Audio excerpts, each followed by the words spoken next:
জাহাঙ্গীরনগর বিশ্ববিদ্যালয়ে আলোচিত একটি হত্যা মামলার গত কয়েকদিন আগে আমরা একজন আসামিকে গাজীপুর জেলার তেলিপাড়া থেকে গ্রেপ্তার করতে সক্ষম হয়েছি।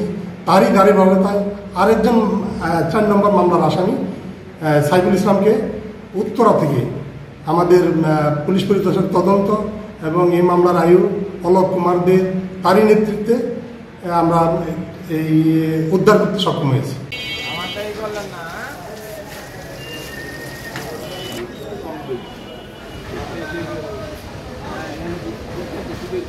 now?